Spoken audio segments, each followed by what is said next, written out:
المبارك بالنعم الواسعة الغزيرة والحكم الباهرة الكثيرة، ثم الصلاة مع السلام الدائم على الرسول القرشي الخاتم وآله وصحبه الأبرار الحائز مراتب الفخار.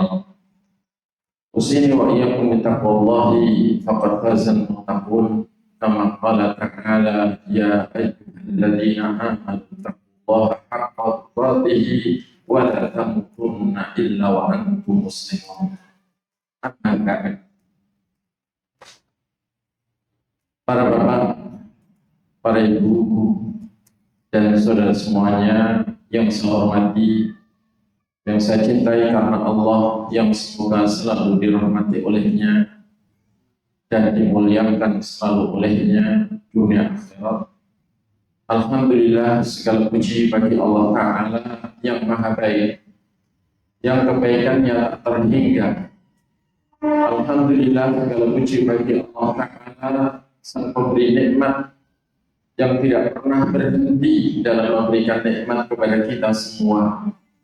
Nikmat zahir dari ujung rambut sampai ujung kaki, nikmat yang Allah letakkan pada setiap sel tubuh kita, sel rambut, sel kulit, sel daging, sel tulang, sel darah, dan juga nikmat organ-organ tubuh yang tidak mungkin bisa kita beli dengan semua amal kita, saking mahalnya, baik itu nikmat pendengaran, penglihatan, dan yang lebih mahal lagi nikmat akal yang tidak dijual di mana-mana, dan juga nikmat yang lebih berharga dari dunia dan seisinya, yakni nikmat hidayah kepada Islam, kepada tauhid dan sunnah. Dan pada saat ini Allah juga masih memberikan nikmat yang sangat besar berupa kesehatan, kesempatan, kemauan dan kemampuan untuk bersama-sama berkumpul di salah satu rumah Allah untuk bersama-sama melaksanakan ketaatan dan kewajiban atas setiap muslim dan muslimah, yakni kewajiban thalabul ilmi, mengkaji, memahami agama Allah. Sebagai bentuk persiapan untuk menghadapi semua pertanyaan kubur kita, maka kita harus mengenal Allah dengan baik dan benar dan mengenal hak-haknya. Kemudian bagaimana cara memenuhi hak-hak Allah. Dan juga kita harus mengenal Nabi kita dan hak-hak beliau dan bagaimana cara memenuhi hak-hak beliau. Dan kita harus mengenal dinul Islam, agama Islam, berdasarkan dalil-dalilnya dari Al-Quran dan As-Sunnah, dari kalam Allah dan kalam Rasulnya, dan bagaimana cara mengamalkan agama Allah Al-Islam itu. Sehingga ketika kita ditanya siapa nabimu, siapa rohmu, siapa nabimu, dan apa agamamu, diharapkan kita menjadi hamba yang diberi keteguhan dan ucapan yang lurus di dalam menjawab semua pertanyaan kubur itu, sehingga setelah itu kita mendapatkan nikmat kubur sampai hari kiamat. Dan insya Allah kalau di alam kubur kita selamat dan mendapat nikmat, di akhirat insya Allah urusannya lebih mudah bagi kita, dan insya Allah kita juga selamat dari siksa dan mewarisi surga Allah Ta'ala. Dan sebagaimana kita dikumpulkan di dunia, mudah-mudahan nanti dikumpulkan di surga Allah Ta'ala. Jamaah sekalian yang semoga selalu dirahmati Allah, tidak terasa Ramadan sudah sangat dekat. Tinggal sepekan atau kurang dari sepekan Ramadan tiba. Dan apa persiapan kita untuk menyongsong tamu agung berupa Ramadan ini?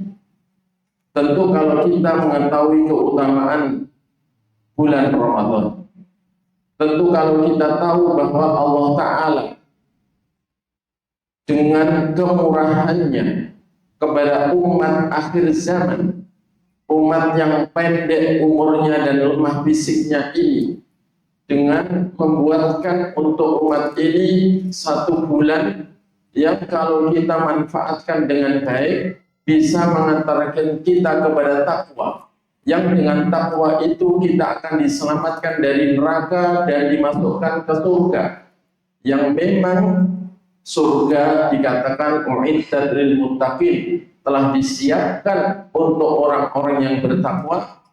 Kalau kita tahu arahnya seperti itu dan Allah memberikan kemudahan-kemudahan untuk menggapai takwa di bulan Ramadan, tentunya kita anggap Ramadan itu sebagai tamu agung yang kedatangannya diharap-harap selalu oleh orang yang punya cita-cita mulia, cita-cita sukses dalam kehidupan yang sebenarnya, yakni bisa selamat dari neraka dan masuk surga.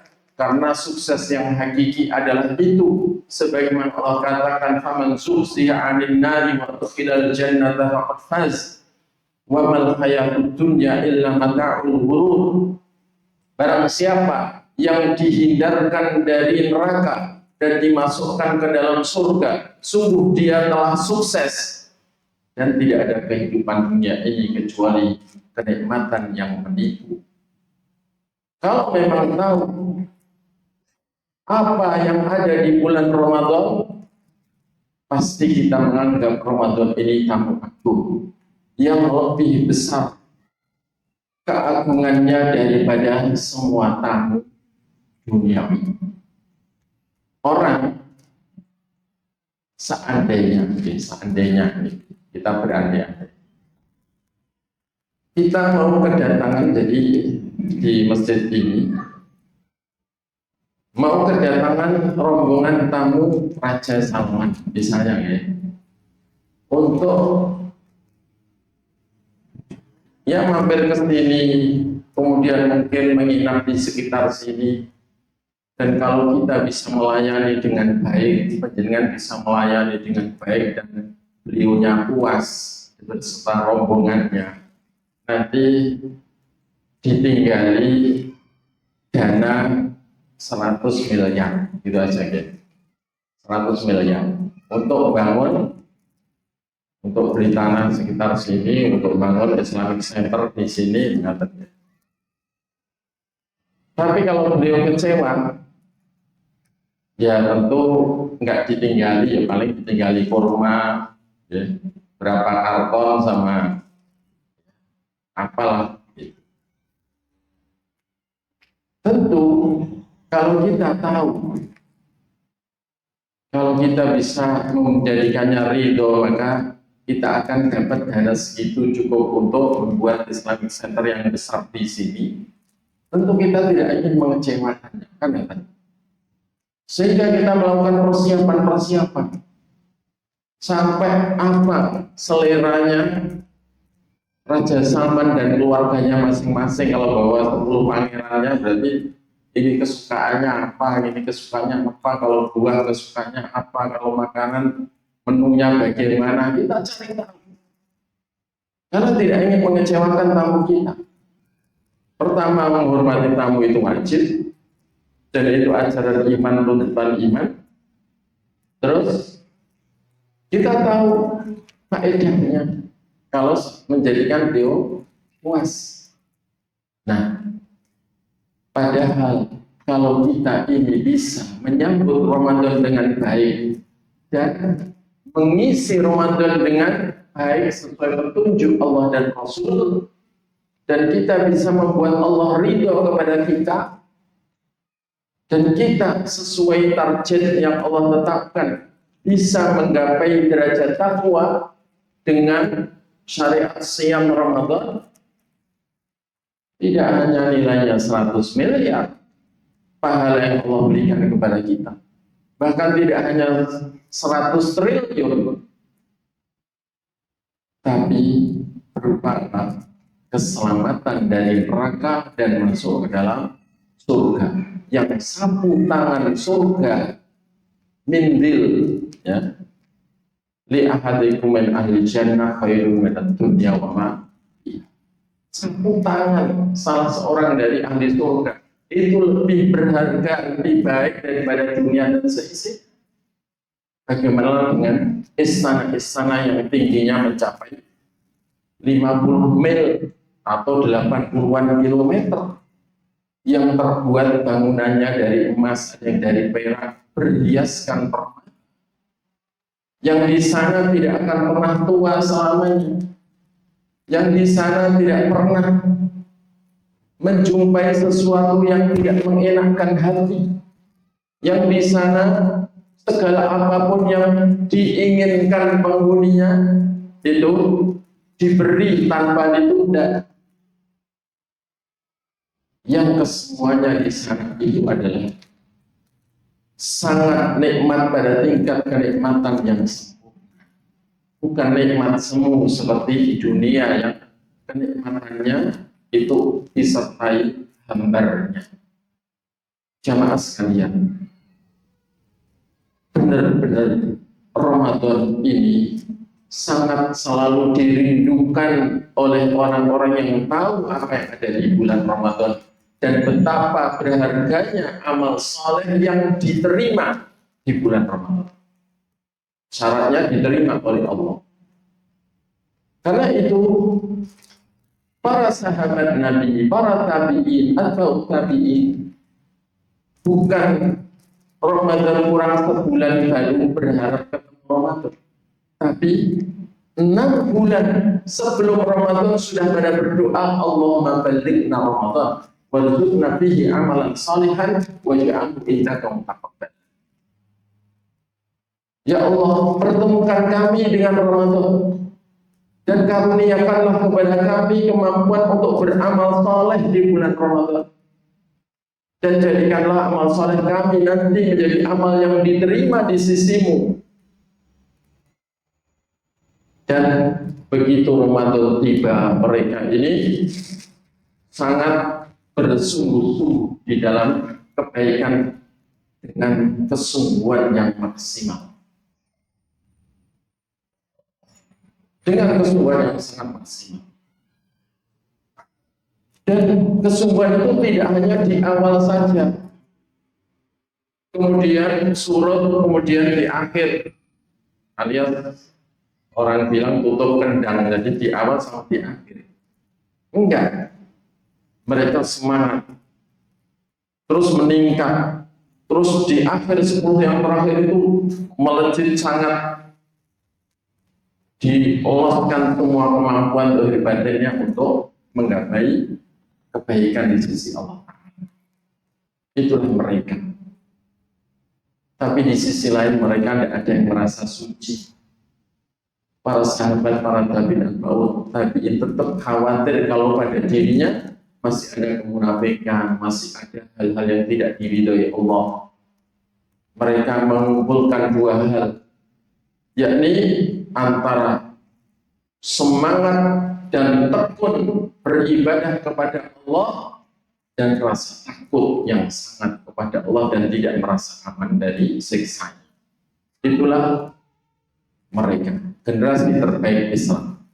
Adapun orang sekarang rata-rata mengumpulkan 2 hal juga, tapi sebaliknya malas beribadah kepada Allah dan merasa aman dari siksa Allah.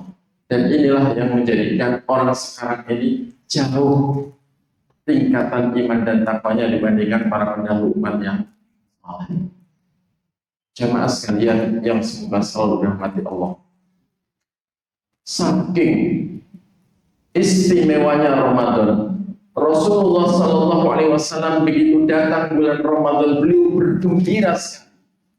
Tampak kegembiraan di wajah beliau dan tampak sekali semangat beliau itu luar biasa.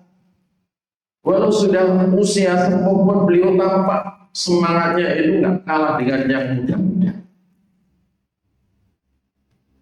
Dan bahkan beliau menyampaikan kabar gembira datangnya Ramadan itu kepada para sahabat. Beliau mengatakan ketika datang Ramadan, ja'akum syahrul Ramadan, syahrul mubarak, yakshakumullahu bihi, fayunzilur rahmah, wa yahfudul khataya, wa yastajibu du'a, yaqulullahu ila tanafusikum, fayubahi bikum malaikatah, fa'allaha min anfusikum khairah, fa inna syaqiyya man hurima fihi rahmatullah. Telah datang kepada kalian bulan Ramadan, bulan yang diberkahi, yang dilimpahi banyak kebaikan. Semoga Allah mencukupkan Ramadan atas kalian, artinya mempertemukan kalian dengan Ramadan dari awal sampai akhir. Fayunzilur rahmah. Maka di bulan Ramadan Allah menurunkan, mencurahkan kasih sayangnya. Wa yaghfirul khataaya, dan menghapuskan kesalahan-kesalahan dan dosa-dosa para hamba. Dan wa yastajibu du'a. Allah di bulan Ramadan juga mengijabahi segala doa. Yanzurullahu ila tanafusikum. Allah memperhatikan bagaimana perlombaan kalian dalam kebaikan di bulan Ramadan. Allah memperhatikan dan menilai bagaimana perlombaan kalian dalam kebaikan di bulan Ramadan. Fayubahi bikum malaikatah. Kemudian Allah akan membanggakan kalian di sisi para malaikatnya di langit sana. Fa'allaha min anfusikum khairah. Maka perlihatkanlah kepada Allah di bulan Ramadan itu kebaikan saja. Jadi jangan sampai melakukan keburukan di bulan Ramadan. Kenapa? Karena fa inna syaqiyya man hurima fihi rahmatullah. Karena orang yang celaka adalah orang yang tidak mendapatkan rahmat Allah di bulan Ramadan. Walau bulan Ramadan bulan murahnya rahmat Allah, tapi ada juga orang-orang yang nggak dapat rahmat Allah, yakni rahmat yang istimewa, yang dikhususkan untuk hamba yang beriman dan menginginkan kebaikan dari Allah Ta'ala. Jamaah sekalian yang semoga selalu dirahmati Allah. Mungkin ustaz-ustaz yang lain sudah pada menyampaikan tentang keutamaan Ramadan dan termasuk keistimewaan. Istimewa itu maksudnya tidak ada pada bulan yang lain. Kalau di antara keistimewaannya, dalilnya sudah mungkin banyak yang hafal, tentu yakni ketika Ramadan sejak malam pertama sampai hari terakhir itu pintu-pintu langit dibuka semua, pintu-pintu surga dibuka semua, pintu-pintu neraka ditutup semua, dan para setan dari jenis jin dibelenggu. Dibelenggu itu dikasih dirantai dan dikasih pemberat, sehingga gerak langkahnya terbatas dan berat. Tidak seleluasa seperti ketika di luar Ramadan. Ini di antara keistimewaan yang tidak dimiliki di bulan yang lain. Kemudian semua amal kebaikan dilipat gandakan dengan lebih. Meskipun itu juga ada pada 10 hari pertama bulan Dzulhijjah. Melipat gandakan amal yang luar biasa. Tapi yang nggak ada di bulan yang lain pula, di bulan Ramadan ada satu malam yang khairun min alfi syahr, lebih baik dari 1000 bulan, yakni Lailatul Qadar, malam kemuliaan. Karena malam kemuliaan itulah malam di mana Allah telah menurunkan Al-Quran 30 juz dari sisinya ke Baitul Izzah di langit dunia. Kemudian setelah itu diturunkan ayat per ayat, surat per surat kepada Nabi kita Muhammad SAW selama 23 tahun. Yang itu adalah malam yang diberkahi, yang disebut Lailatul Qadar atau Lailatul Mubarakah. Allah mengatakan inna anzalna fi lailatin mubarakah. Sesungguhnya kami telah menurunkan Al-Quran di satu malam yang diberkahi. Dan Allah katakan inna anzalnahu fi lailatul qadr. Sesungguhnya kami telah menurunkan Al-Quran di malam kemuliaan, yakni Lailatul Qadar. Yang Lailatul Qadar itu khairun min alfi syahr, lebih baik dari 1000 bulan. Yakni maksudnya ketika orang beribadah tanpa henti dari mulai adzan maghrib sampai adzan subuh terbitnya fajar, dan ibadahnya diterima oleh Allah Ta'ala karena ikhlas dan benar, Ikhlas murni kepada Allah ditujukan benar sesuai tuntunan dari Allah yang dibawa oleh utusannya. Maka nilai yang didapatkannya lebih baik daripada ibadah selama 1000 bulan. Yang 1000 bulan itu berapa tahun? Lebih dari 83 tahun. Lebih dari 83 tahun, yakni 83 tahun lebih sekian bulan. Itu adalah keutamaan Lailatul Qadar. Dan Lailatul Qadar ini termasuk wujud kasih sayang Allah Ta'ala untuk umat Rasulullah SAW. Umat yang paling pendek umurnya dan paling lemah fisiknya dibandingkan umat-umat yang sebelumnya. Kalau kita dapat 10 kali saja selama hidup kita, mengisi Lailatul Qadar 10 kali selama 10 tahun misalnya, dengan amal kebaikan full dan diterima, nilai yang kita dapatkan lebih baik daripada beramal selama 830 tahun. Dan itu bisa membandingi orang-orang soleh di zaman Nabi Nuh alaihissalam yang umurnya mendekati 1000 tahun atau 1000 tahun. Jadi karena banyak sekali keutamaan dan kemurahan Allah yang Allah berikan kepada umat akhir zaman, kalau orang soleh di akhir zaman, maksudnya umat Nabi kita yang soleh, yang bertakwa, maka di akhirat insya Allah mengungguli orang-orang soleh dari umat-umat Nabi yang dahulu. Cuman di akhir zaman itu godaan luar biasa, sehingga tidak banyak orang yang selamat dari godaan. Tidak banyak. Sehingga hatta umat Islam sendiri, kata Nabi, menjadi 73 golongan, yang 72 itu harus mampir ke neraka. Yang selamat dari neraka alias masuk surga tanpa mampir neraka ada hanya satu di antara 73 golongan yang ada. Nah, Nabi mengatakan yang satu itu adalah yang ma'an alaihi washab, yang sesuai dengan aku dan para sahabatku, yakni dalam mengamalkan Quran dan Sunnah itu seperti yang dipahami dan diamalkan oleh Nabi bersama para sahabat beliau.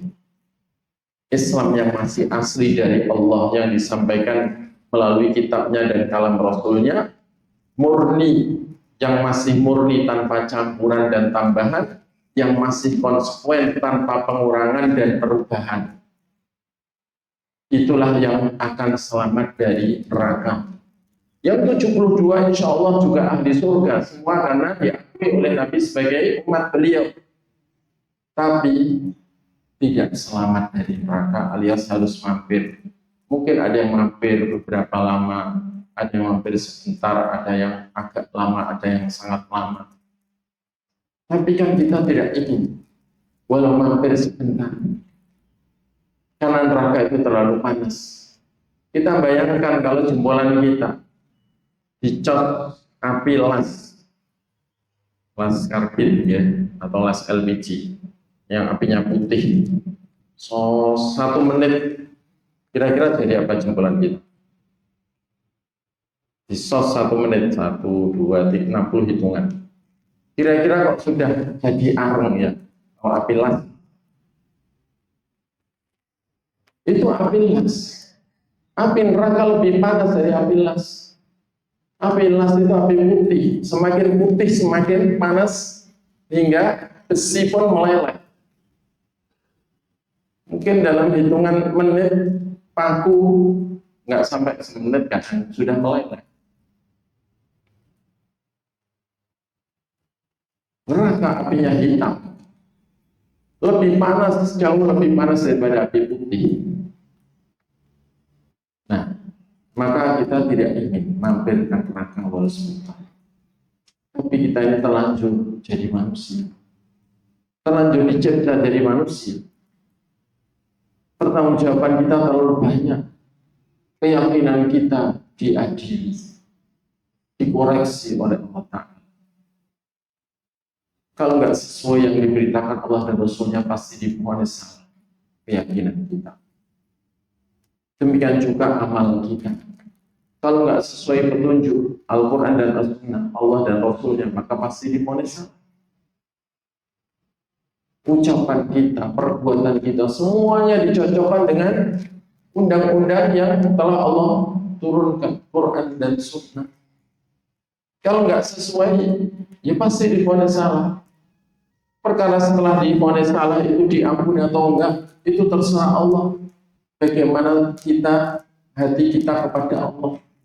Apakah suka menyombongkan diri di hadapannya dan meremehkan kalamnya dan merendahkan Allah Ta'ala dengan membantahnya atau membantah utusannya, ataukah hati kita sebenarnya punya ketundukan kepadanya? Ini adalah nanti hak Allah yang menilai kita dan akan menvonis kita. Dan ketika divonis neraka, walau anaknya seorang nabi atau keturunan seorang nabi, maka nabi itu juga tidak bisa menyelamatkan. Rasulullah pernah mengatakan kepada putrinya, yakni Fatimah binti Rasulullah sallallahu alaihi wasallam, ya Fatimah binta Rasulullah, salimi min mali ma syi'ti la ughni anki min Allahi syai'an. Jamaah sekalian yang suka salat kepada Allah, kita akan membicarakan tentang hakikat siam dan kaitannya dengan takwa. Setelah kita tahu bahwa jalan keselamatan dari neraka dan jalan untuk bisa mewarisi surga adalah takwa. Allah mengatakan, wa in minkum illa wariduha kana dzalika 'ala rabbika hatman maqdiyya thumma nunajjil alladziina taqaw wa nadharu adh-dhalimina fiha jithiya. Tidak ada dari kalian kecuali pasti menyeberangi neraka. Jadi meniti sirat, menyeberangi neraka. Yang demikian itu merupakan ketetapan yang pasti akan diwujudkan oleh Tuhan. Kemudian kami akan menyelamatkan orang-orang bertakwa, dan kami akan membiarkan orang-orang zalim jatuh ke neraka dan berteguh untuk bisa. Maka kita sepakat untuk selamat dari neraka harus bertakwa. Dan kita sepakat untuk bisa mewarisi surga harus bertakwa, karena Allah mengatakan tentang surga, uiddat lil muttaqin. Surga itu disiapkan untuk orang yang bertakwa. Dan kita sepakat imamul muttaqin, panutan untuk orang yang bertakwa siapa? Rasulullah sallallahu alaihi wasallam, yang beliau pernah mengatakan, wallahi inni la aqakum lillah wa akhsyakumullah. Demi Allah, aku adalah orang yang paling bertakwa kepada Allah dan paling takut padanya. Kemudian, apa kaitan siam dengan takwa? Dan kenapa Allah mewajibkan siam? Targetnya adalah takwa. Allah katakan, ya ayyuhalladzina amanu kutiba alaikumus siyam kama kutiba alal ladzina min qablikum la'allakum tattaqun. Wahai orang-orang yang beriman, telah diwajibkan atas kalian berpuasa sebagaimana atau karena telah diwajibkan puasa itu atas orang-orang sebelum kalian, agar kalian bisa bertakwa. Siam agar bisa bertakwa. Jawabannya adalah karena untuk bisa siam sesuai petunjuk, sesuai yang disyariatkan dan sesuai maqasid syariah fi tasyri' siam. Tujuan syariat dalam mensyariatkan siam itu adalah agar kita melatih diri untuk bersabar dengan 3 macam kesabaran. Sabrun ala ta'ah, sabrun anil maksiyah, wa sabrun alal musibah.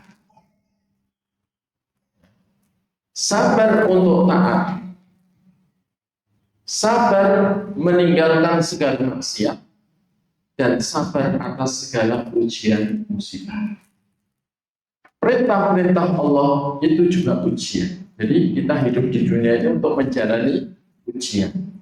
Kalau nilai kita baik, lulus dengan baik sesuai petunjuk, baik itu penilaiannya sesuai atau enggak dengan petunjuk yang datang dari Allah yang disampaikan melalui kalamnya dan kalam Rasulnya, maka akan dinilai lulus dengan nilai baik. Tapi kalau enggak sesuai, ketika menjalani ujian-ujian itu enggak sesuai dengan petunjuk, akan dinilai gagal. Dinilai gagal. Kemudian kadang di satu sisi nilainya bagus, di sisi lain nilainya buruk, dan nanti akan dikalkulasi kemudian ditimbang. Dikalkulasi kemudian ditimbang. Berat yang mana? Aman taqulat mawazinuhu fa huwa fi 'ishatir radiyah wa khaffat mawazin fa huwa hawiyah. Kalau ternyata keburukannya lebih berat, ya tempatnya di neraka yang sangat curam. Kok disebut neraka itu hawiyah? Iya, karena untuk jatuh ke dasar neraka itu jatuhnya sangat lama. Neraka itu sangat dalam, sehingga untuk masuk itu harus jatuh. Hawa yahwi itu jatuh. Dan neraka itu ketika batu besar dicemplungkan ke neraka untuk sampai dasarnya membutuhkan waktu berapa lama? 70 tahun. 70 tahun. Itu kalau dasar. Tapi kalau sudah dekat dengan surga itu semakin dangkal. Kalau pinggir mahsyar sampai tengah itu sangat dalam. Jamaah sekalian, di dalam siam kita diajari untuk sabar. Dan diharapkan nggak sampai 30 hari kita sudah jadi orang sabar. Supaya kita menjadi orang yang ditetapkan akan bebas dari neraka.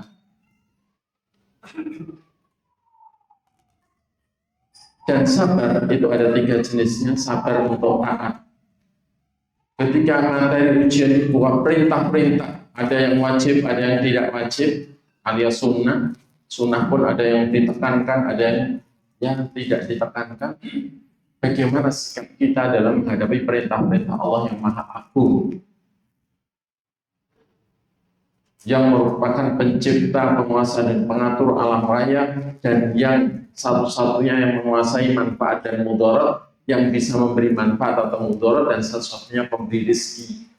Rezeki lahir, rezeki batin, rezeki dunia, rezeki akhirat, dan satu-satunya pemilik surga dan neraka, yang berhak menghakimi kita karena dia maliki yaumiddin, raja di hari pembalasan. Wal amru yaumiddin lillah, dan semua perkara di hari itu hanya milik Allah, haknya Allah. Bahkan tidak ada yang bisa mensyafaati di sana kecuali dengan izin Allah, dan tidak ada yang bisa mensyafaati kecuali untuk orang yang diizinkan untuk disyafaati. Man dzalladzi yashfa'u indahu illa bi'idznih. Nggak ada orang yang mensyafaati di sisi Allah kecuali dengan izin Allah. Wala yashfa'una illa liman irtadha. Tidak ada yang bisa mensyafaati kecuali untuk orang yang Allah ridhoi. Sehingga syarat syafaat ada 2, izin Allah untuk siapa yang mensyafaati, dan ridha Allah untuk siapa yang disyafaati. Karena lillahi syafa'atu jami'ah, hanya milik Allah syafaat semuanya, hak mutlak dia. Nah, maka kalau kita tahu begitu, ya otomatis dengan perintah-perintah Allah yang Maha Agung, kita tidak boleh meremehkan. Dan di dalam ibadah siam, walau siam itu nggak disukai oleh nafsu kita, kita dididik untuk tetap melaksanakan. Maka itu butuh kesabaran untuk taat. Dan juga walau kondisi lapar dahaga, kita wajib tetap melaksanakan semua kewajiban dalam agama. Sholat 5 waktu bagi laki-laki berjamaah di masjid, mendatangi seruan, undangan sholat, undangan adzan, dan juga kewajiban-kewajiban tidak boleh ditelantarkan dengan alasan puasa. Ini adalah pendidikan untuk sabar buat taat. Kemudian sabar meninggalkan maksiat, sabrun anil maksiat. Di bulan puasa kita ini dilarang melakukan maksiat. Kok kita puasanya cuma perut, tapi maksiat jalan terus, maka kita hanya dapat lapar dahaga dan manfaat dari lapar dahaga. Kolesterol turun, gula darah normal, ya, mungkin hormon tubuh lebih seimbang dan sebagainya. Manfaat dari lapar saja. Dan itu banyak kata Nabi. Berapa banyak orang puasa tidak dapat apa-apa selain lapar dan dahaga. Karena puasanya hanya perut saja. Jadi puasanya kayak kelelawar itu, kelelawar maghrib cari makan, terus menjelang subuh boleh pencoan, terus seharian puasa. Nanti mau maghrib langsung cari buka. Kalau cuma puasa perut kan kayak kelelawar itu. Bahkan kalah sama ular. Ular itu kalau sudah makan yang besar, dia seminggu 2 minggu bisa nggak makan. Nah, karena itu kalau kita puasanya hanya puasa perut, nggak mewujudkan kesabaran meninggalkan semua kemaksiatan, ya bisa nggak dapat apa-apa selain lapar dahaga dan manfaat lapar dahaga saja. Maka kata Nabi, malam yada' qawla zur wal amala bi wal jahla falaysa lillahi ajab bi ayata ta'ama wa syarafa. Barang siapa yang tidak bisa meninggalkan ucapan bohong, bohong walau buyar tidak boleh. Kata Nabi, la takdzib walau masihan, jangan kau bohong walau gurau. Bahkan wailun liman yakdzibu liyudhika bihil qaum wailun lahu. Celaka bagi orang yang berbohong untuk membuat orang lain tertawa. Celaka dia. Kadang kan orang supaya temannya tertawa membuat cerita bohongan begitu, yang lucu-lucu. Nah ini celaka. Karena bohong itu termasuk dosa besar, bukan dosa kecil. Maka dosa besar bisa menghapuskan amal yang mencampuri, yang kecampuran dosa besar.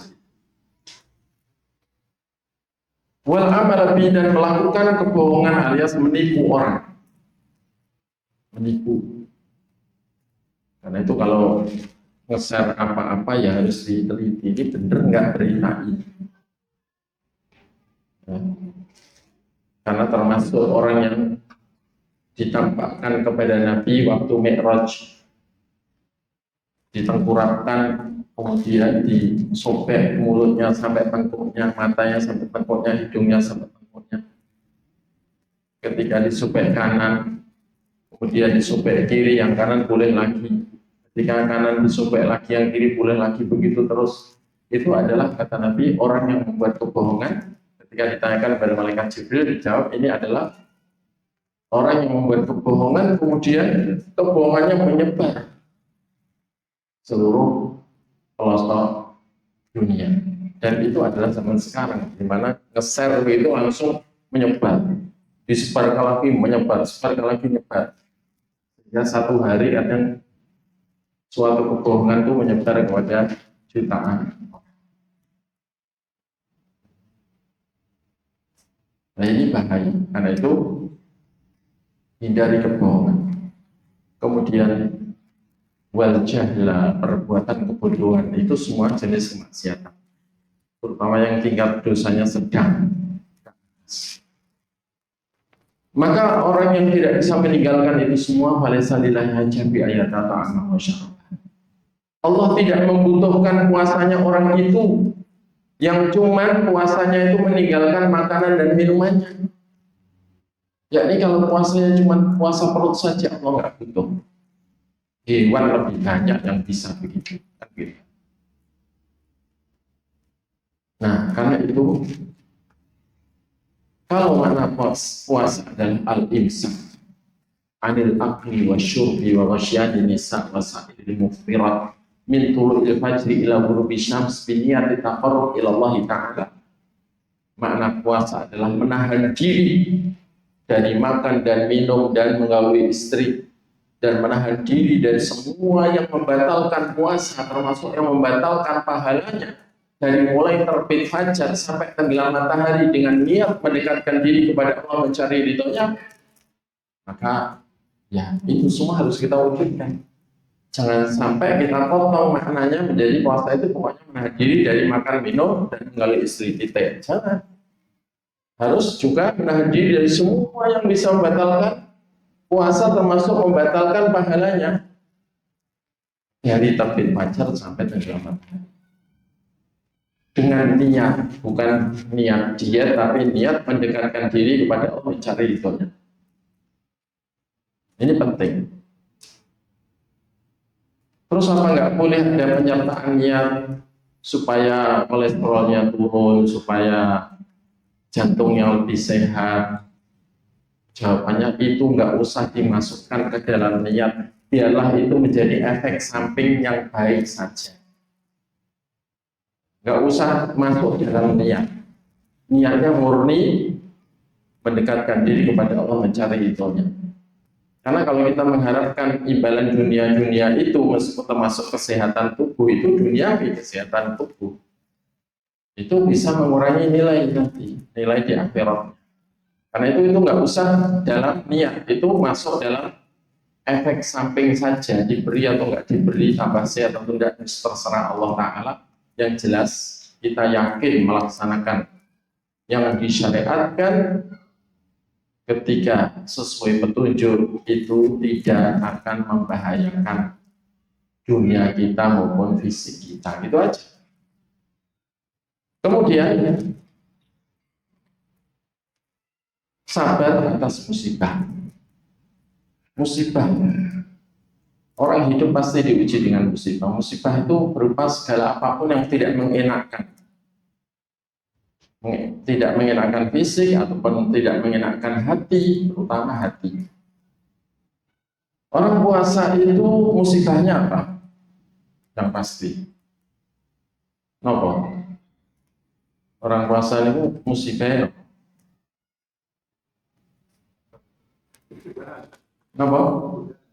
Godaan. Itu godaannya. Musibahnya lemas bekerja. Lek sing boten kerja kan boten lemes. Ya. Taruhlah dia lagi liburan kerja. Ya, layah-layah. Niku musibah. Badannya sehat. Oh. Haus dan lapar. Haus, kehausan, kelaparan niku musibah apa? Musibah. Bahkan banyak loh orang menganggap lapar dan dahaga itu musibah yang terbesar. Sehingga kalau sudah kelaparan itu nekat. Sampai sebagian orang itu lebih baik mati daripada lapar. Sehingga harus lapar nekat wani mati. Itu ngeten ya.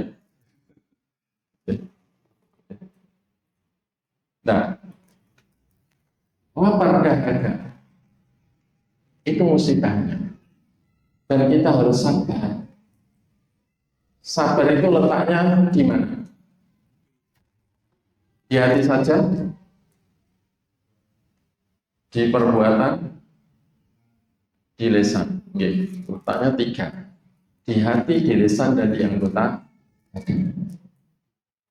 Bukan orang sabar lek luwe ngelak pas poso niku terus atine grundel boten tak trimo apa lho beda di wajibnya poso ngene apa enak ngene iki luwe.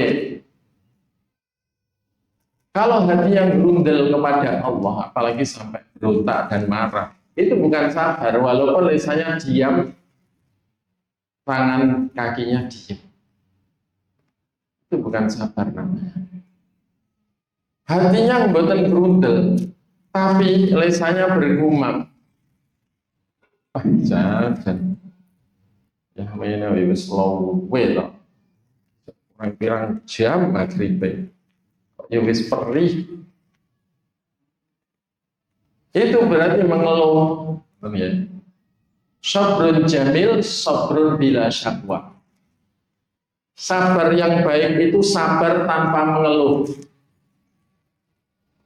Nah, menungso niku kata-katanya ngeluh. Kecuali ahli sholat yang sholatnya berkualitas. Ahli sholat yang sholatnya berkualitas sehingga sholatnya menjadikan hamba itu dilabeli oleh Allah sebagai anggota musallin, ahli sholat. Nah, itu memang hatinya tidak pernah gerundel, lesannya nggak pernah mengeluh dengan ujian musibah, ujian perintah, ujian larangan, ujian tidak pernah mengeluh. Ngeluh terhadap perintah, tidak diwajib nih,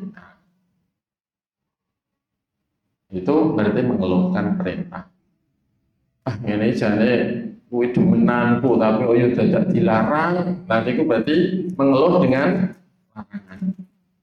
Musibah niku nggih, ini kok yo dadak luwe barang. Kawane oyo ngolak pisan. Sekolah. Oke, dereng siap.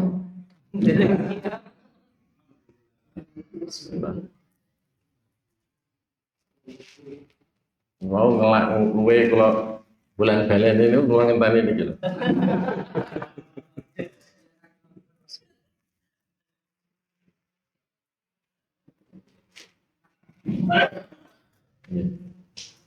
Tapi mboten pangeloh kula. Ngomong nyindir. Jadi alhamdulillah. Jadi ketika lisan mengeluh, walau hati mboten grudel dengan syariat siam, itu berarti kesabaran lisan, kesabarannya kurang, pahalanya berkurang. Pahalanya berkurang. Karena itu kalau nggak makan sahur, ngawur, ya. Meskipun siang lapar, haus, pun dirahasiakan mawar. Karena tidak sahur itu sebenarnya nggak rada aib, ya.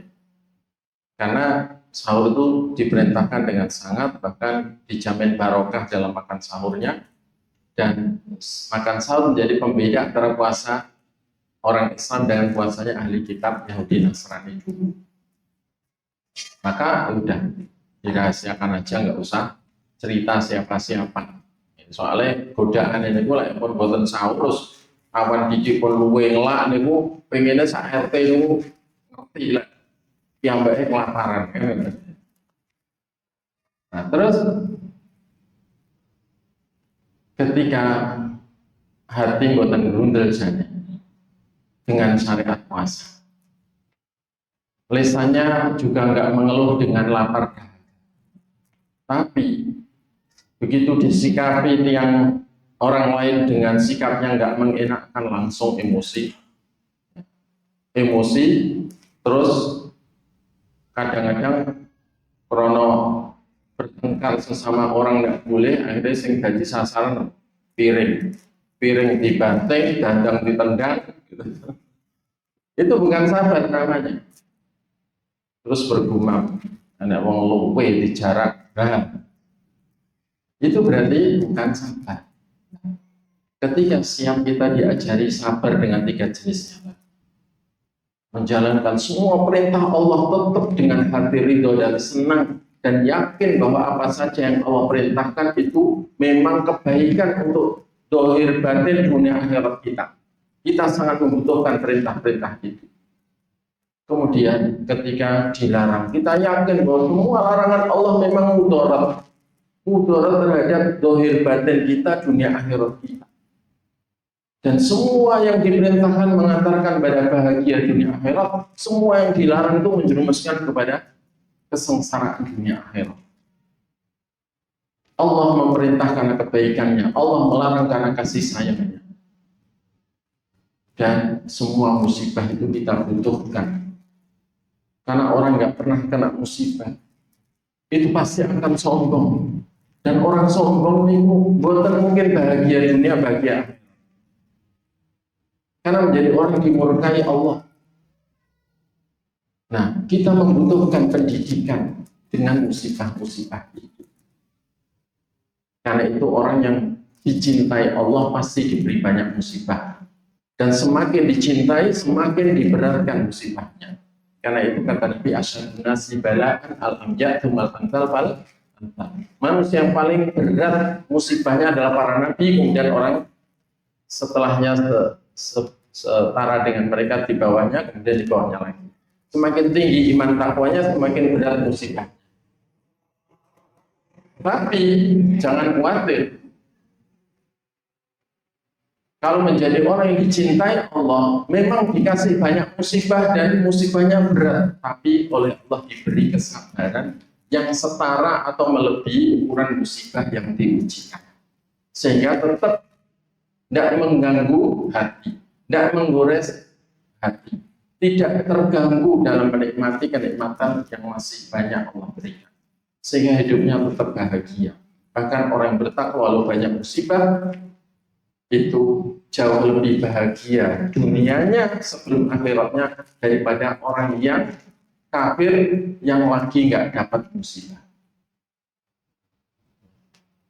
Jamaah sekalian, sehingga dari situ karena siang mendidik kita untuk sabar, menjalankan perintah, sabar, meninggalkan semua larangan, dan sabar atas segala musibah, termasuk ketika diajak bertengkar, diloloknya orang, tetap kita suruh bersabar, diajak bertengkar, suruh mengatakan maaf saya puasa, saya nggak mau tengkar. Kan gitu ajaran Nabi. Ya, asyamu junnah.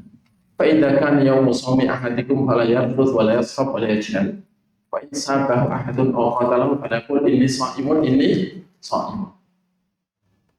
Puasa itu tameng dari segala keburukan, sehingga nanti dia akan jadi tameng dari api neraka. Sehingga pada hari seorang dari kalian puasa, jangan berkata kotor, sabar ngempet. Walau emosi, kata-kata keluar tetap baik atau diam. Nggak bisa berkata baik, diam. Impat al-kadhi minal ghaidh itu kan sifat orang bertakwa yang Allah sebutkan dalam Quran. Bisa menahan rahang ketika marah sehingga tidak berkata-kata ketika marah. Wal afinan minas, dan pemaaf kepada manusia siapapun yang berbuat salah dimaafkan. Terhadap pribadinya dimaafkan. Sehingga ketemu dengan orangnya tetap no problem, tidak ada masalah. Kalau belum maafkan itu ketemu ketemu sakit lagi kan, bila sudah memaafkan tidak ada apa-apa kan. Atau pengen menyiksa diri ya, setiap kali ketemu orang yang pernah menyakiti, nopo-nopo itu tergantung dengan memaafkan atau tidak. Dan di bulan Ramadan, bulan murahnya ampunan, yang dimaafkan Allah dosa-dosanya hanya orang yang pemaaf. Terbukti musyahid, orang yang berseteru sesama muslim, itu termasuk yang tidak mendapatkan kemaafan dari Allah Ta'ala di bulan Ramadan, bulan murahnya ampunan. Sehingga kena doa celaka dari malaikat Jibril, diaminkan oleh Nabi, rahmatan furajulin laki Ramadan hatta yuwadirau al-jumat. Celaka seorang hamba yang ketemu Ramadan hingga Ramadan meninggalkannya, ternyata dosa-dosanya belum diampuni. Maka harus memaaf, dan itu hanya orang yang sabar yang bisa memaaf itu.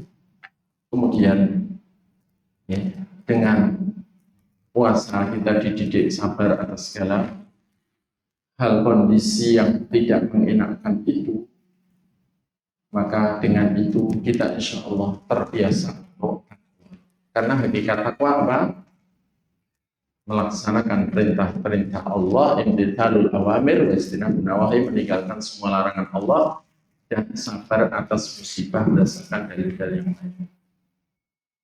Kata Imam Ibnu Qayyim al-Jauziyah rahimahullah, min ahsani ma qila fi makna taqwa, termasuk sebaik-baik apa yang dikatakan dalam makna takwa adalah Marwiya dari Talq bin Habib, apa yang diriwayatkan dari Talq bin Habib radhiyallahu anhu.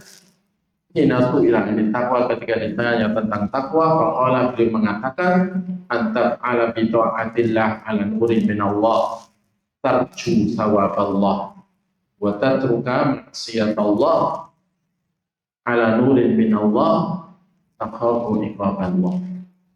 Takwa itu adalah Anda melakukan ketaatan kepada Allah sesuai petunjuk, cahaya petunjuk dari Allah, sesuai petunjuk Quran dan Sunnah. Anda dalam keadaan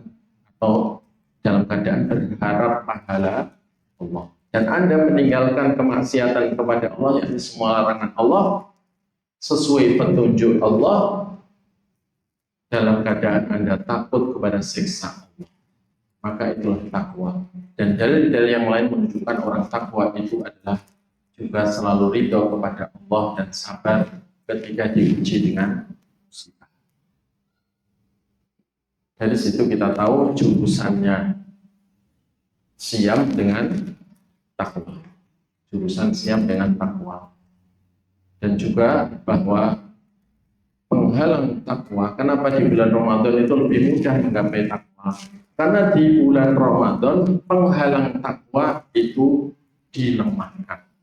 Penghalang takwa ada dua. Apa? Syahwat atau nafsu. Yang satunya itu internal, yang satunya eksternal, setan. Setan dilemahkan dengan dibelenggu selama Ramadan. Itu penghalang takwa. Dan nafsu dilemahkan dengan puasa. Saya puasa seminggu itu panggah giras, bahkan berat badan saya naik ya. Oh, berarti manajemen makannya yang harus pantesan. Ya. Kalau taraweh keberatan begitu imamnya agak panjang berwudu, paling ngamilah sholat ya imam, yang leren loh ya. Padahal Rasulullah itu ketika penat dalam perjalanan, datang waktu sholat beliau senang dan mengatakan kepada Bilal, arif nabi sholat ya Bilal, segera istirahatkan kami dengan sholat wahai Bilal.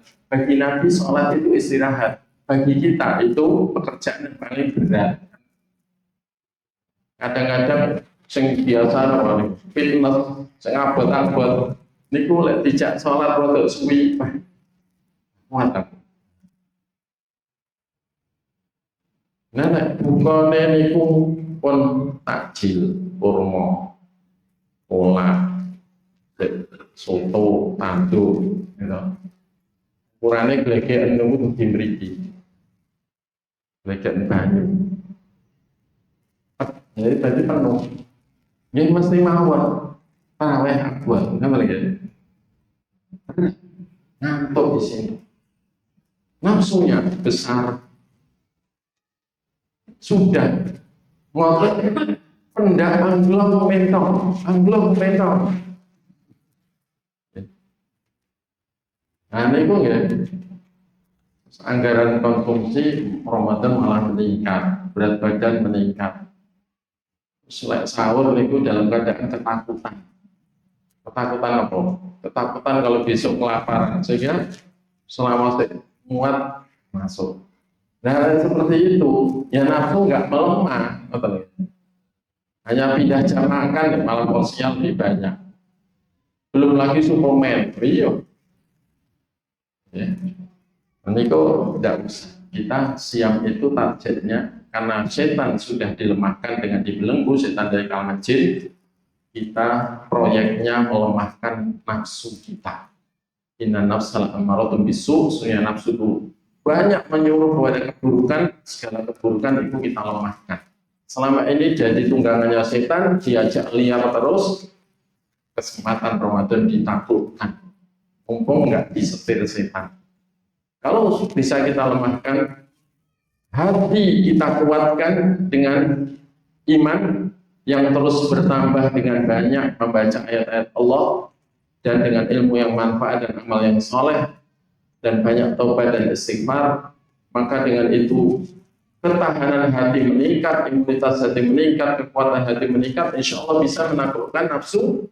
Dan ketika nafsu takut disetir oleh hati yang dipenuhi iman, tidak diarahkan kecuali kepada kebaikan yang diridhoi dan dicintai Allah, maka insya Allah begitu Ramadan usai, karena takwa sudah terwujud, setan dilepas, tidak lagi bisa mengganggu nafsu kita karena sudah disetir oleh hati kita yang dipenuhi iman, dan nafsu kita sudah menjadi nafsu mutmainnah, nafsu yang tenang, nafsu yang tenang, tenang di atas ketakwaan, tenang di atas keimanan, tenang di atas kebaikan, dan puas dengan yang halal saja. Itu targetnya. Dan itu insya Allah 30 hari itu atau bahkan sebelum itu sudah bisa kalau kita mengikuti petunjuk.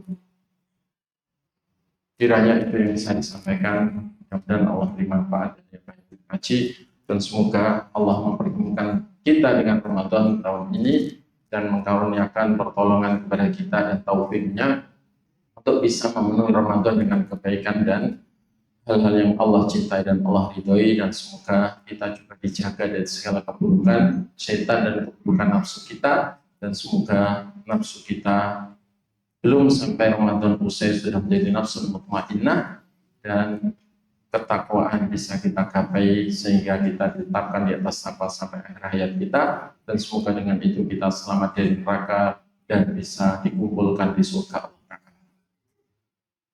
Mungkin itu, dan sebelum di akhir mungkin ada 1-2 pertanyaan atau kuis, ngaten nggih, monggo. Dari saya.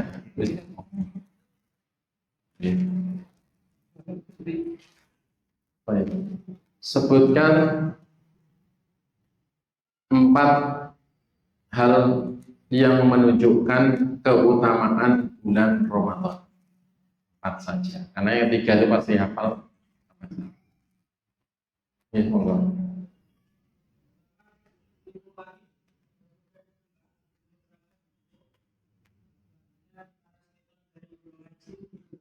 Ya.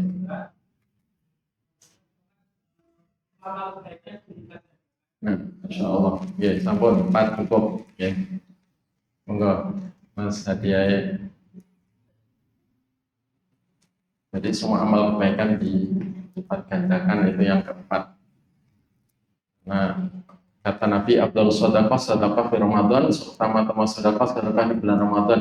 Kata beliau, umrah fi Ramadan ta'dilul hijjah. Umrah di bulan Ramadan membandingi haji, yakni nilainya, pahalanya.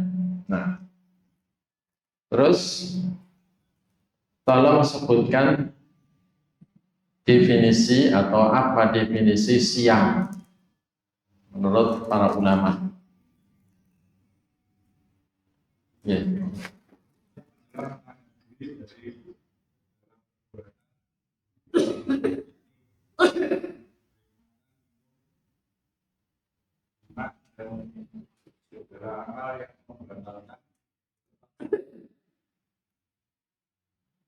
Itu titik. Niatnya diet apa? Oh iya, niatnya mendekatkan diri kepada Allah, mencari ridhonya. Nah, ya, jadi menahan diri dari makan minum, menggali istri, dan semua yang membatalkan puasa dari mulai terbit fajar, bengi boten ya.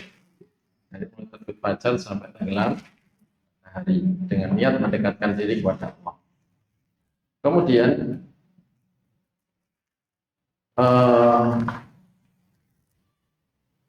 kenapa pahala puasa itu kok tanpa hitungan? Allah sendiri yang mengukur pahalanya. Kalau amal kebaikan selain puasa itu dilipatkan 10 kali, jadi satu kebaikan, satu amal kebaikan pahalanya 10 sampai 700 sesuai kualitas dan kualitas tempat, saat, dan pelaku, ya, dan besaran manfaatnya dan sebagainya. Adapun puasa kok pahalanya nggak segitu ukurannya, tapi terserah Allah memberi, yang jelas lebih dari itu bagi orang yang Allah kehendaki. Kenapa? Ya, itulah keistimewaan bulan Ramadan. Tapi dalilnya itu bukan hanya Ramadan. Ya. Jadi Nabi mengatakan al-hasanatu bi asyri amsalha ila sab'ati mi'ati dhifin qala Allah illa siyam fa innahu li wa nasibihi taraka ta'ama wa syaraba wa syamata li ajli. Kebaikan itu dilipatkan 10 kalinya sampai 700 kalinya. Allah mengatakan kecuali puasa. Maka puasa itu hanya hakku, kata Allah. Aku yang akan mengukur balasannya. Karena hambaku telah meninggalkan makanan, minumannya, dan syahwatnya karena aku. Kenapa? Karena besarnya rahmatnya Allah. Iya, tapi di bulan Ramadan itu ada orang yang tidak dapat rahmat Allah juga. Dan itu orang celaka. Karena keikhlasan. Kalau amal yang lain dapat pahala 10 kali sampai 700 kan karena keikhlasan juga. Karena syarat diterimanya amal ikhlas dan benar sesuai tuntunan yang dibawa Nabi kita. Kalau nggak ikhlas walau benar nggak diterima sehingga nggak dapat pahala. Kalau ikhlas tapi nggak benar sesuai tuntunan juga nggak akan diterima, ya. Sehingga juga nggak dapat pahala. Ini untuk semua kalau ikhlas.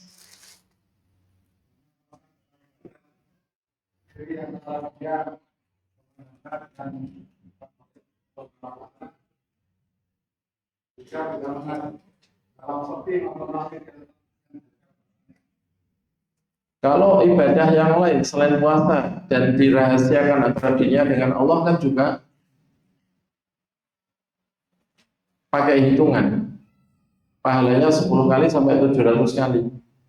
Sedekah juga dilipatkan begitu, semakin tersembunyi semakin baik. Nah, itu berlaku untuk umum, nggak cuma puasa. Kenapa? Allah mengatakan innama yuwaffas sabiruna ajrahum bighairi hisab. Apa itu berarti jawabannya? Sabar. Ya, monggo, Pak. Jadi karena orang sabar itu diberi pahala tanpa hitungan, dan puasa adalah ibadah sabr, ibadah kesabaran. Jadi dan bahkan kesabaran di dalam siam ada 3 jenisnya, itu semuanya ada di sini. Okay. Terus tapi lek boten sabar meskipun luwe ngelak puasa perut tok nggih ndak dapat. Itu gitu kan ya. Ya. Terus apa kesamaan antara ibadah puasa dengan sifat takwa atau makna takwa? Itu namanya kesimpulan jadi. Kesimpulan terakhir masih 3. Kenapa? Maksudnya jurusannya ini loh. Kok siam, ibadah siam itu jurusannya kok takwa, ngerti ya? Soalnya siam niku begini, sementara takwa itu hakikatnya juga begitu, ngerti ya? Ngerti? Kalimatnya namanya. Enggak. Ya, enggak.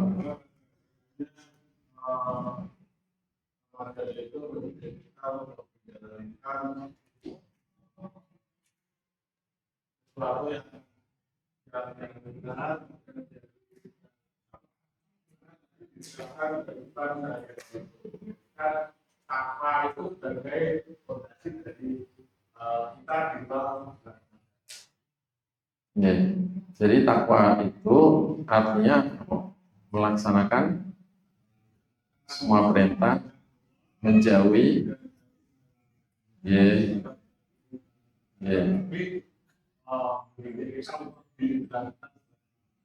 jadi selama puasa kita juga disuruh sabar menjalankan semua perintah, sabar meninggalkan semua larangan, kata ya. Supaya nih puasa kita ini bernilai, boten namung badhe ngelak badhe luwe, kata ya. Nah, sehingga itulah takwa kan ya. Sehingga setelah Ramadan pun diharapkan kita masih tetap melaksanakan semua perintah, menjauhi semua larangan. Kata dia. Ya, insyaallah Allah. Terus ada lagi, mungkin yang kedua, monggo ganti bertanya. Ya, monggo. Kita mendengar dua hadis dari luar, dari kaya itu berupa Allah saya hubungan dengan kami mendengar pertama itu dengar itu dari satu kisah itu sempat kami buka di HP itu ada yang menyaksikan itu sebenarnya gimana Pak? Kalau sumutasiku itu saya juga belum tahu kedudukan kesahihannya ya. Mungkin tanya ke Ustadz yang lain. Karena itu saya juga nggak berani menyampaikan. Meskipun mungkin maknanya bisa benar, tapi biasanya suatu yang relatif itu kalau dikatakan sebagai hadis itu masih perlu penyelidikan yang dalam. Karena bagi orang yang sakit, lek mau sehat ya jangan puasa. Bahkan Allah mengatakan barang siapa yang sakit, maka nabi kumaridan awal sabarin faidatu min ayamin.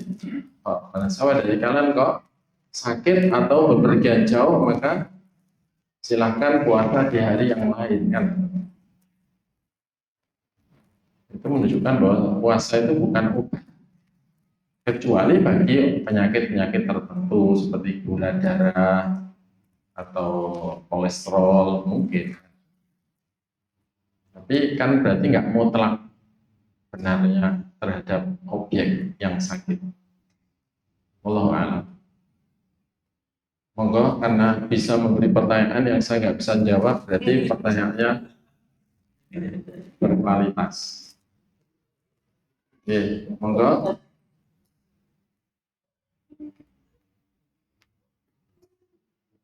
Ada lagi pertanyaan? Monggo, satu lagi. Iya, monggo Pak. Anu Bapak yang depan. Oke Pak Taufik. Monggo Pak Taufik. Yang dekat, yang depan.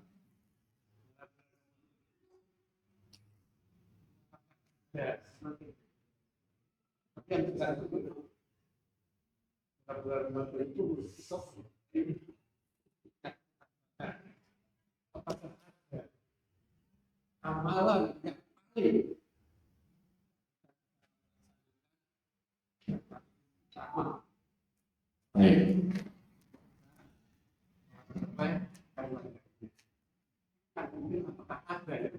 Iya, iya, iya.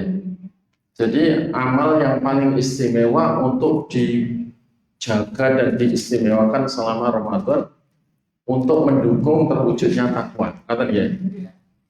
Ya, selain puasa, selain sholat 5 waktu dan sholat tarawih, kata dia, ada, ya, yaitu banyak tobat dan istighfar, ya. Terus berdoa minta ampunan, berdoa minta takwa, karena takwa itu juga untuk bisa takwa perlu pertolongan dari Allah, taufik darinya. Terus banyak membaca Al-Quran dengan mengetahui maknanya. Karena wa idza tuliyat alaihim ayatu zadatuhum iman. Kalau Quran itu dibaca atau dibacakan, maka menambah iman kepada yang membaca atau yang mendengar bacaan. Kenapa? Karena Quran itu berisi ilmu yang manfaat sehingga membangun akidah yang kuat, yang benar dan kuat, dan menyirami iman yang telah ada sehingga menambah kuatnya iman, dan kekuatan hati itu ada pada kekuatan iman yang ada di kita. Dan ketika iman meningkat dengan keyakinan yang semakin kuat, dengan ucapan yang baik, dengan amal soleh yang banyak, maka insya Allah hati yang kuat itu bisa menaklukkan nafsu yang sudah lemah. Kalau hati tidak dikuatkan imannya, hati tetap lemah, boleh jadi nafsu sudah lemah, setan lemah, tetap nggak bisa mengalahkan mereka. Sehingga sudah jalannya mulus ini, jalan takwa, ayo jom. Karena ini tinggal beberapa hari Ramadan habis, setan salah dicolin nih, ya. Nah, ternyata bangga timik ya. Ini guys. Alon-alon pokok kelakon. Kata Nabi, man batta'a bi amal lam yusri bihi. Siapa yang amalnya lambat dari keturunannya, walau dia keturunan Nabi, tidak akan bisa mempercepat jalan derajatnya menuju takwa, menuju Allah Ta'ala. Jadi baca Quran, karena itu bulan Al-Quran, bulan Ramadan disebut syahrul Quran, bulan Al-Quran. Karena Allah mengatakan syahrul Ramadan alladzi unzila fihil, bulan Ramadan adalah bulan diturunkannya Al-Quran. Hudan linnasi wa bayyinatin minal huda wal furqan. Tapi bukan cuma bacaan, tapi hudan linnas, sebagai petunjuk untuk manusia, wa bayyinatin minal huda, dan penjelasan dari petunjuk itu, wal furqan, dan jadi pembeda antara yang benar, yang salah, baik dan buruk, manfaat, masalah atau sia-sia, itu Quran.